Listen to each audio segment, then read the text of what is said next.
한국 가계자산의 부동산 쏠림 현상. 여러분, 혹시 주변에 부동산 투자하는 분들 많이 보셨죠? 근데 주식 투자하는 분들은 상대적으로 적지 않나요? 오늘은 한국경제인협회가 발표한 충격적인 통계를 바탕으로 왜 한국인들은 유독 부동산에만 집중하는지, 그리고 이게 우리 경제에 어떤 영향을 미치는지 쉽게 풀어드릴게요. 5분이면 이해 끝. 시작합니다. 본론 1. 충격적인 통계입니다. 자, 먼저 숫자부터 볼게요. 2024년 기준 한국 가계의 자산 중에서 부동산 같은 비금융 자산 비중이 무려 64.5%입니다. 거의 3분의 2가 부동산에 묶여 있다는 거예요. 그런데 다른 나라는 어떨까요? 미국은 32%, 일본은 36.4%, 영국은 51.6%. 한국이 압도적으로 높죠?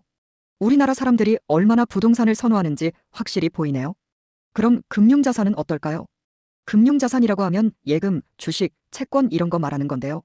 한국은 금융자산 중에서도 현금이랑 예금이 46.3%를 차지해요. 반면에 주식, 채권 같은 투자 상품은 겨우 24%밖에 안 됩니다. 더 충격적인 건 2020년에는 투자 상품 비중이 25.1%였는데 2024년에는 24%로 오히려 줄었어요.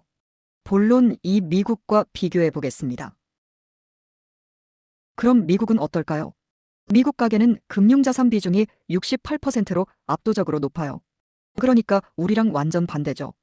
더 중요한 건 금융자산 중에서도 예금보다는 주식이나 펀드 같은 투자 상품 비중이 56.1%라는 거예요. 2020년에는 51.4%였는데 4년 만에 5%포인트나 늘었어요. 미국 사람들은 점점 더 적극적으로 투자하고 있다는 거죠. 그럼 왜 이런 차이가 생기는 걸까요? 본론 3. 왜 이런 현상이 나올까요? 한국에서 부동산 쏠림 현상이 생긴 이유는 크게 세 가지예요. 첫 번째, 부동산은 안전자산이다. 우리 부모님 세대는 집 사면 무조건 오른다는 경험을 했어요. 실제로 지난 수십 년간 집값이 꾸준히 올랐으니까요. 그래서 부동산이 안전하다는 믿음이 강하죠. 두 번째, 주식시장에 대한 불신. 한국 주식시장은 변동성이 크고 개인 투자자들이 손해보는 경우가 많았어요. 주식은 도박이다. 이런 인식이 아직도 남아있죠. 세 번째, 세금 제도. 주식 투자에 대한 세금 부담이 상대적으로 높아요. 반면 부동산은 1주택자 혜택 같은 게 있어서 상대적으로 유리하다고 느끼는 거죠. 그런데 이게 문제가 되는 이유가 뭘까요? 본론 4. 문제점과 해결책.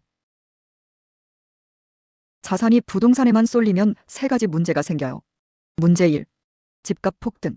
사람들이 부동산에만 투자하니까 수요가 몰리고 집값이 계속 오르죠. 내 집 마련이 점점 더 어려워지는 거예요. 문제 2. 가계 유동성 악화. 자산의 64.5%가 부동산에 묶여 있으면 갑자기 돈이 필요할 때 쓸 수가 없어요.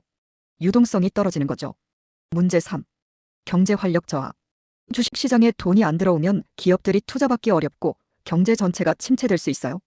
그래서 이재명 대통령은 취임 이후 계속 강조했어요.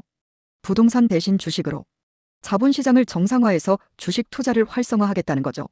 한경협도 주식 관련 세금 제도를 개선해야 한다고 권고했고요. 마무리입니다. 정리하면 한국은 유독 부동산 쏠림이 심하고 이게 집값 상승, 유동성 문제, 경제 침체로 이어질 수 있어요. 앞으로 정부가 어떤 정책을 내놓을지, 그리고 우리 자산 구조가 어떻게 바뀔지 지켜봐야겠죠? 여러분은 어떻게 생각하세요? 댓글로 의견 남겨주세요. 구독과 좋아요는 큰 힘이 됩니다. 다음 영상에서 만나요.